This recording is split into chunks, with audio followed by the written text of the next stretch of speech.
कविताताई राऊतांचा विषय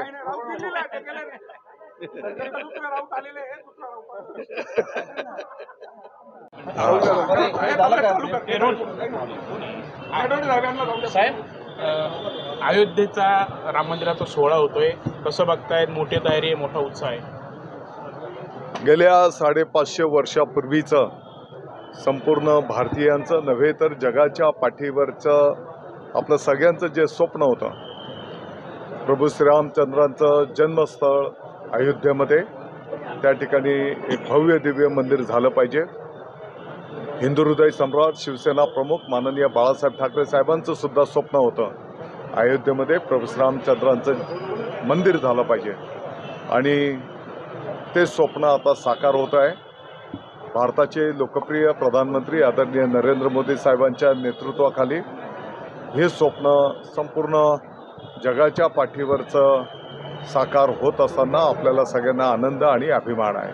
दादा, नाशिकमध्ये कसं भव्य दिव्य कार्यक्रम संपन्न होत आहेत. नाशिकच काय, संपूर्ण देश आणि जगाच्या पाठीवर या संदर्भामध्ये भव्य दिव्य कार्यक्रम त्या ठिकाणी संपन्न होत आहे. बाळासाहेब ठाकरेंचं नियोजन असणार आहे. 23 जानेवारी शिवसेना प्रमुख माननीय बाळासाहेब ठाकरे साहेबांचं जन्मदिनांक.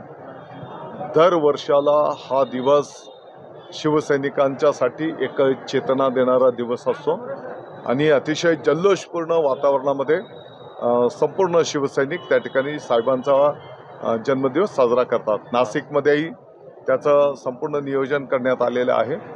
अनेक प्रकल्पांचं त्या दिवशी लोकार्पण पण संपन्न होणार आहे आणि दिवसभर कार्यक्रमांचं नियोजन त्या ठिकाणी करण्यात आलेलं आहे. साहेब, पण सभा होणार आहे, रणशिंग त्यांना शुभेच्छा. रणशिंग फुटणार आहे. लोकशाही प्रक्रियेमध्ये ज्याला त्याला ज्याच्या त्याच्या पक्षाचं काम करण्याचे अधिकार आहेत आणि जो तो ज्याच्या त्याच्या पद्धतीने करत असतो. प्रकाश आंबेडकर नाही, आता त्यांनी कोणाला जागा वाटप करायचं, काय करायचं ते त्यांचे विषय आहे. जे कटुता आहेत काय त्या अयोध्येच्या सोहळ्यानिमित्त संपायला हवी, कसं बघता यावी? भागवत साहेबांचं पूर्ण जीवन समर्पित आहे. ते जेव्हा बोलतायत, आपल्या देशातले हिंदुत्वाचे जे काही प्रमुख आहेत त्यांच्यापैकी ते एक आहेत.